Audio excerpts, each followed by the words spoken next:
welcome to the Playing Books podcast. It's a real pleasure to be here. Today, we are opening the cover on a life that shaped the 20th century, and frankly, a life that continues to shape the moral landscape of the world we live in right now. You're so right. I mean, we're looking at an icon, a statue, a holiday, but our mission for this episode, I think, is to get past the marble and find the man. Exactly. We are talking about this book, The Autobiography of Martin Luther King Jr., edited by Claiborne Carson. And I have to start with a confession. When I first picked this up, I thought, wait a minute, I didn't know King wrote an autobiography. That is such a common reaction, and it really gets to the heart of what makes this book so unique. Right. The truth is, he didn't. Martin Luther King Jr. never sat down to write his life story from, cover to cover. He was assassinated at 39. 39. It's still shocking to hear. It is. He simply never had the time to sit back and reflect in that way. He was in the middle of launching a war on poverty, fighting a war in Vietnam. His life was cut short. Which makes this book feel like a bit of a literary miracle, doesn't it? Because it feels so cohesive, so singular in its voice. It really does. And we have Coretta Scott King to thank for it. Years after her husband's death, she was the one who approached Claiborne Carson, who's a historian at Stanford. Okay.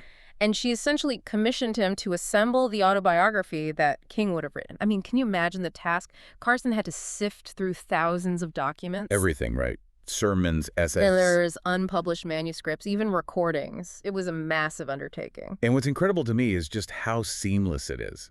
You read it, and it feels like King is sitting right there, speaking directly to you. It's in the first person. It's intimate. It's so intimate. It's not a biography about him. It is his voice. And it's not always the booming voice from the Lincoln Memorial. Sometimes it's the guy sitting at his kitchen table just scared out of his mind. Precisely. And that is why the autobiography of Martin Luther King Jr. by Claiborne Carson is so essential. We all know that I Have a Dream soundbite. We know the ending. But very few of us know the internal monologue, the doubts, the fears, the specific intellectual journey. The private moments that really forged the public leader. And that's our mission for this podcast episode. We want to explore that evolution, the radical, the intellectual, the deeply spiritual evolution of Martin Luther King Jr. We want to pull out those practical lessons on leadership and courage that feel, well, they feel more relevant than ever right now. So let's go back. Let's go back to the beginning, before the marches, before the Nobel Prize. Let's go to Atlanta. Right. Born Michael King, actually, which is something I think people forget later, Martin. And reading about his childhood, you just see the blueprint of his personality being drawn by his parents. It's this fascinating dynamic of opposites. It's the classic antitheses that King often talked about in his own character. On one side, you have his father, Daddy King. Daddy King, I loved reading about him. He just leaps off the page. He sounds like a force of nature. Oh, he was. Reverend Martin Luther King Sr., a physically imposing man, about 220 pounds, and just absolutely fearless. King describes him as having this incredibly dynamic personality and a deep, deep refusal to accept the status quo. There's a sharecropper's son, right? A sharecropper's son who just refused to be subservient. There's this incredible story in the book about a traffic stop that I think perfectly encapsulates who he was. Oh, I know the one. He's driving, and little Martin is in the car with him. That's right. And a white policeman pulls them over. The officer walks up to the window and says, "All right, boy, pull over and let me see your license." And you have to remember the context. This is the segregated South in the 1930s. Being called boy was a standard demeaning power play. It was a demand for submission. It was meant to put you in your place. But Daddy King, he doesn't flinch. He points to his son, to young Martin, sitting right next to him. And he says, "This is a boy. I am a man. Until you call me one, I will not listen to you." It just gives me chills. The sheer audacity of that in that environment, I mean, that could have gotten him killed right there on the roadside. Easily. But it taught young Martin a fundamental lesson. The system relies on your fear. If you refuse to be afraid, you disrupt the entire power dynamic. There was another incident too, wasn't there? In a shoe store. Yes.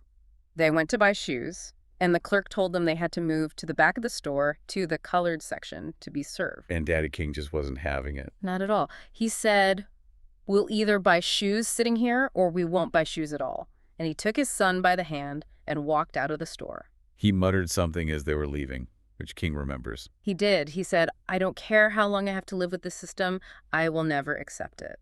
And so that's the thesis in King's development, this militant, principled refusal to accept injustice. So you have this this firebrand, this fearless father. But then on the other side, you have the mother, Alberta Williams King. Right. And she provided the balance, the antithesis. She was gentle, she was soft-spoken, she provided what King called the motherly cares, and she was the one who had the impossible task of explaining segregation to him. That moment. He calls it the curtain of selfhood dropping. Mm-hmm. It's just heartbreaking to read. He's 6 years old. Just 6. And he has a white friend, a playmate, whose father owns a store across the street. Mm-hmm. And one day, the friend just turns to him and says, I can't play with you anymore. Because they were starting school, separate schools, Mhm. and the white father had demanded the separation. Team describes that as a profound shock the first time he became fully, painfully conscious of the race problem. He goes home crying to his mother, and she has to give him the That's toss. has to. She sat him on her lap and told him about slavery, the Civil War, this whole social condition of the South.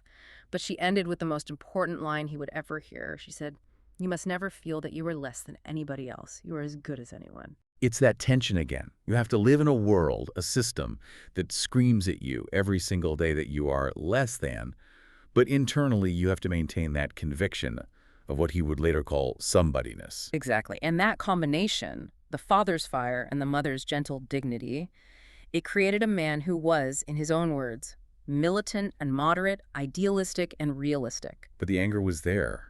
I think we sanitize King sometimes. We forget that he felt anger. The story of the bus ride to Dublin, Georgia. Oh, that's a pivotal moment, a crucial one. He's a teenager, just 14. He had just won an oratorical contest. And the irony is just, it's staggering. The topic of his speech was the Negro and the Constitution. Yes.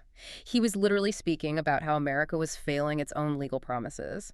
And on the bus ride back to Atlanta, a few white passengers get on, and the driver orders King and his teacher to give up their seats. They refused at first. They did, but the driver insisted, cursed at them, and they had to stand in the aisle. For 90 miles. For 90 miles. King writes in the book, "It was the angriest I have ever been in my life." Just imagine the humiliation. You've just given a prize-winning speech about your constitutional rights, and now you are forced to stand for hours holding your trophy simply because of the color of your skin. It must have planted a seed. That intellect, that oratory, it wasn't enough. The system itself had to be confronted physically. It did. But speaking of intellect, we have to talk about his education, because he was a true prodigy. He started Morehouse College at 15.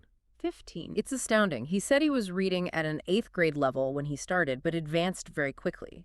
But what's so fascinating in the autobiography of Martin Luther King Jr.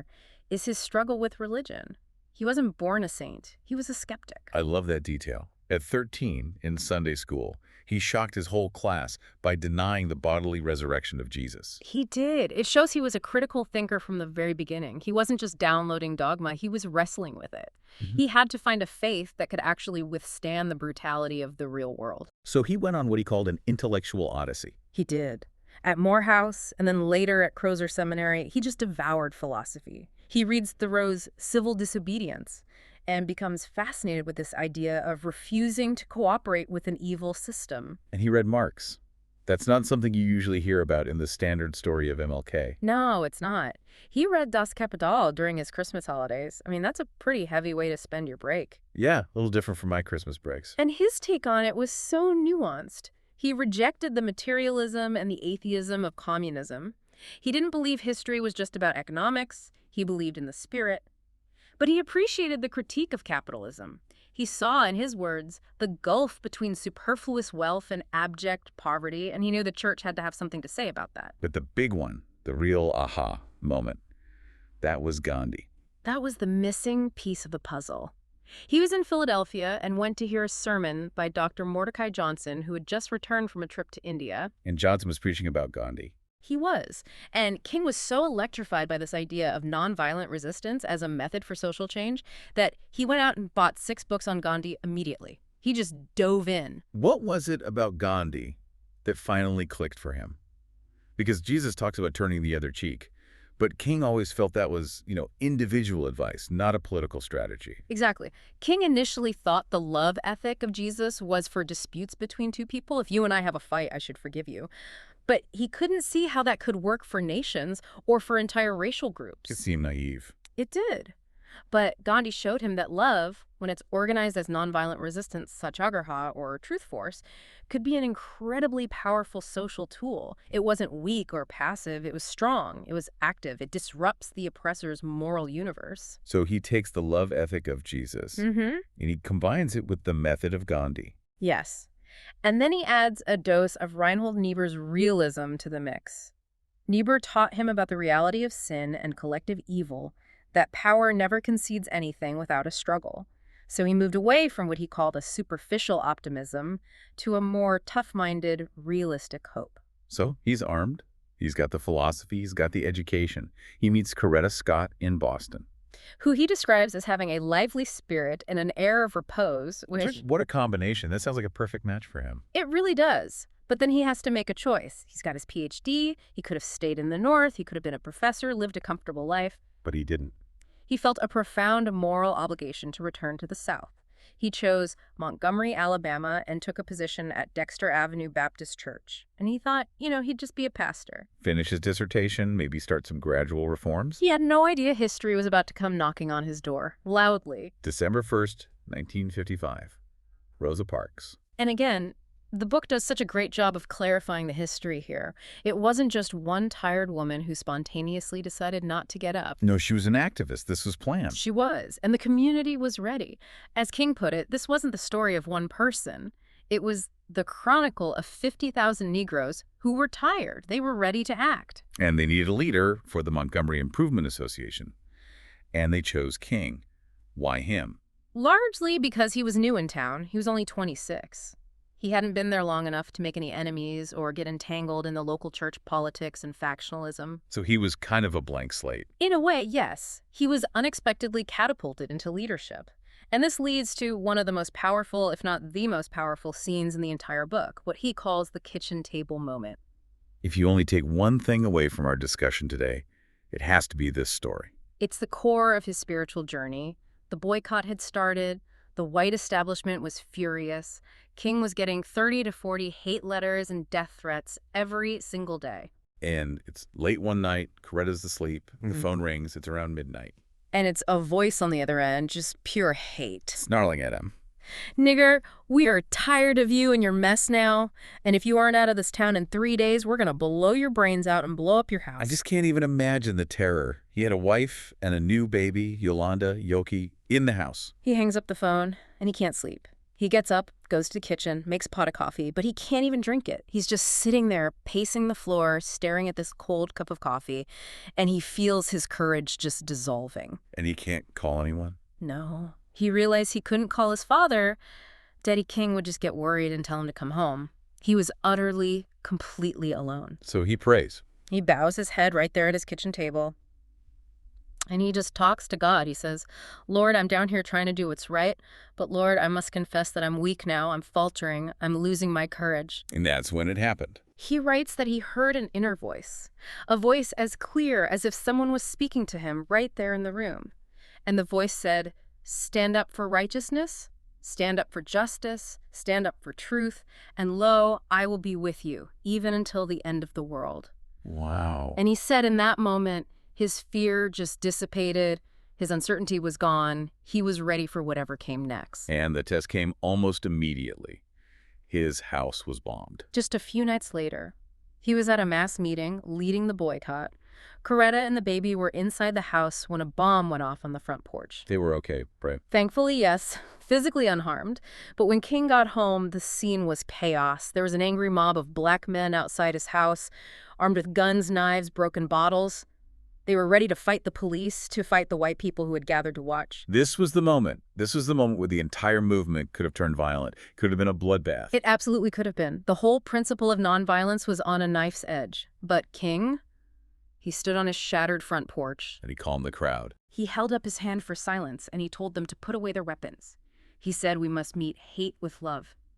He told them that if he was stopped, the movement would not stop, because God was with the movement. It was the ultimate practical application of everything he had studied. Gandhi, Jesus, Niebuhr tested in real time in the fire. Incredible. So from Montgomery, the movement expands, and we see the strategy of nonviolence evolving. They learned a really hard lesson in Albany, Georgia, didn't they? They did. Albany was, well, the press called it a failure, and in many ways it was. Their mistake was that they attacked the entire structure of segregation generally, all at once. This is too broad. Way too broad. And the police chief there, a man named Laurie Pritchett, was very shrewd. He had actually read King's books. He understood the strategy. So he met their nonviolence with a kind of nonviolence. Exactly. He didn't beat them in public where the cameras could see. He had them arrested peacefully. He farmed them out to jails in surrounding counties. He completely diffused the drama. King realized they needed to pinpoint their targets better. They needed a clear villain. Which brings us to Birmingham. Project C. C for confrontation. Birmingham was known as the most segregated city in America, and it had the perfect villain. Eugene Bull Connor, the Commissioner of Public Safety. He was the archetype of the racist Southern sheriff. He was. King knew that to expose the evil of the system, they had to provoke it to show its true, ugly face to the world. It sounds harsh, but the goal was to create a crisis. A crisis so packed with tension that the city couldn't ignore it anymore, that it would be forced to negotiate. And it worked. King was arrested, as they knew he would be, and thrown into solitary confinement. And that's where we get the letter from Birmingham jail. One of the most important documents in American history. He was reading a newspaper in his cell, and he saw a statement written by 8 white local clergymen. And they were calling his activities unwise and untimely. Yes. They were the white moderates. They were telling him, wait, be patient, let the courts handle it. And he started writing a response on the margins of the newspaper. On the margins, on scraps of toilet paper, whatever he could find.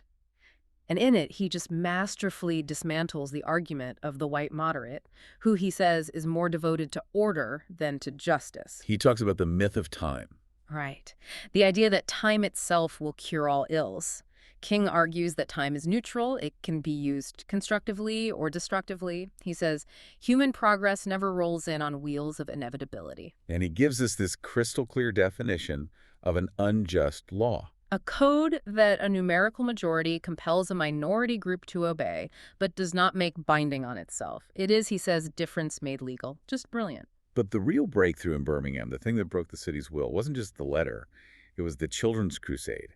And reading this in the autobiography, it's still so controversial, using children in protests. It was an agonizing decision for him. He really struggled with it, but the adults were tired. They were afraid of losing their jobs, their homes. The students, on the other hand, they were eager. They wanted to march. They had less to lose. In some ways, yes, and King eventually allowed it.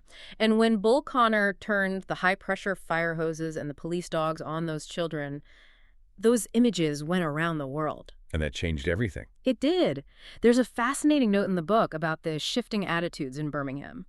The white majority, the business community, they didn't join the mobs attacking the marchers. They were neutral. And their neutrality, their silence, was the death knell for segregation there. Exactly. They couldn't stomach the violence anymore. The system was collapsing under the weight of its own brutality. This momentum leads, of course, directly to the March on Washington in 1963. The sheer scale of it is hard to comprehend. The goal was to arouse the conscience of the nation, to put pressure on the Kennedy administration to pass the Civil Rights Bill. And, of course, we have to talk about the speech. The dream speech. King had a prepared text, and it was a good speech, a solid one. But it wasn't the speech we all remember. Mahalia Jackson, the great gospel singer, was on the podium behind him. She was, and at a certain point, she just shouted out to him. Tell him about the dream, Martin. Tell him about the dream. She had heard him give a version of the dream riff in a speech in Detroit a few months earlier, and King, he heard her.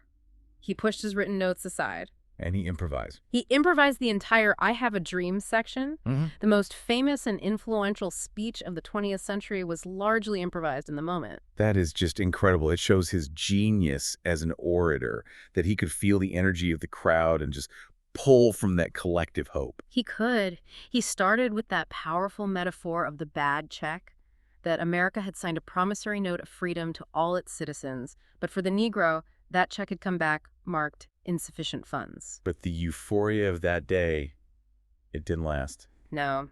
It was a beautiful dream, but the waking reality was brutal. Just a few weeks later, the 16th Street Baptist Church in Birmingham was bombed by the KKK. 4 little girls were killed. 4 little girls attending Sunday school. King called it the death of illusions. It was this horrific, brutal reminder that a dream is not a victory. The fight was far from over. And this pushes us into the next phase of the book. And honestly, the phase of King's life that I think is less understood by the general public, the evolution from civil rights to human rights, and that sharp turn toward economic justice. Yes, absolutely. After the Civil Rights Act passed in '64, the legal battle shifted to voting rights. And that brings us to Selma, Alabama in 1965. The strategy was similar to Birmingham, right? Induce a crisis to force federal intervention. Exactly. Induce a crisis that the nation couldn't ignore, and it led to Bloody Sunday. King wasn't actually on the Edmund Pettus Bridge that first day, was he? I think that's another common misconception. Yeah, he was back in Atlanta preaching. He rushed back to Selma immediately after. But the images of state troopers viciously beating peaceful marchers on that bridge that shocked the nation all over again. It worked. It led directly to the Voting Rights Act of 1965. President Johnson even quoted the movement's anthem. We shall overcome. In a televised address to Congress, it was a massive victory. But notice the pattern. Crisis, televised violence, national outrage, federal legislation. But then King does something unexpected. He goes north. He goes to Chicago. And this part of the autobiography of Martin Luther King Jr. was completely eye-opening for me. It is a crucial shift. He moves his family into a slum apartment on the west side, in Lawndale. He wanted to understand the northern ghetto from the inside. He writes about the oppressive heat, the lack of space, the feeling of being on an island of poverty in a vast sea of material affluence. And he realizes the problem is different here. Very different. It wasn't just about legal segregation, about signs saying white and colored. It was about economic exploitation. It was about slum landlords and predatory lending. He has that famous line, "What good is it to be able to eat at an integrated lunch counter if you can't afford to buy a hamburger?" Precisely.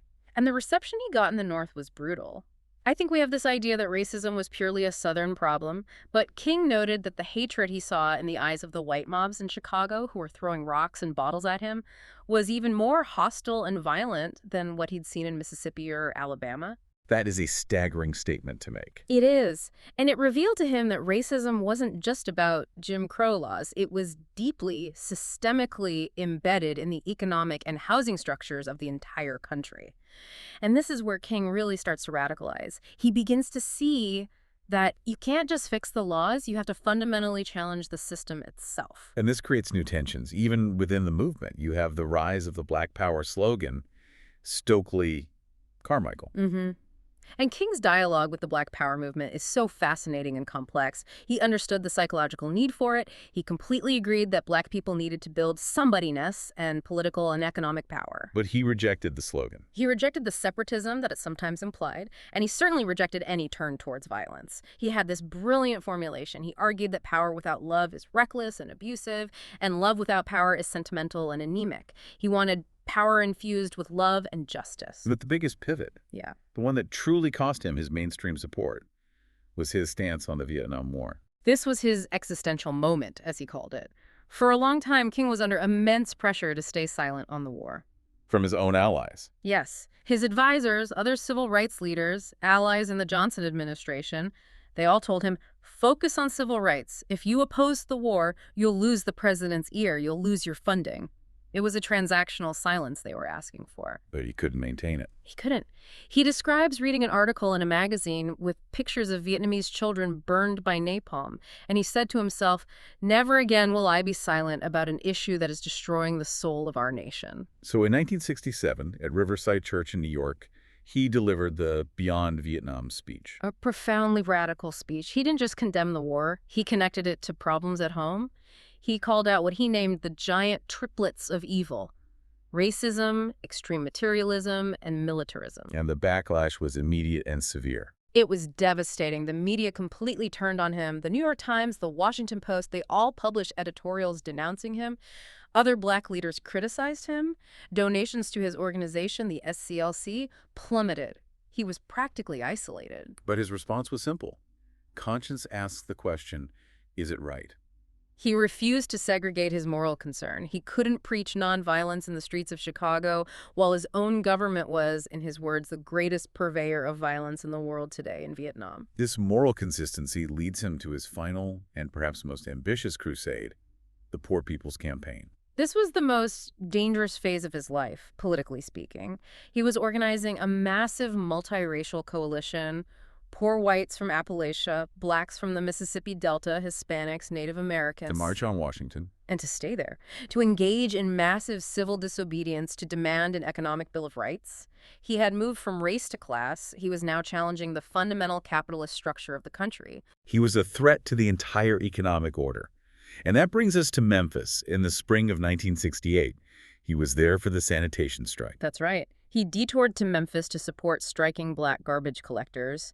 Their signs just said, "I am a man." It was the perfect embodiment of his later belief that all labor has dignity. The atmosphere in Memphis was so heavy.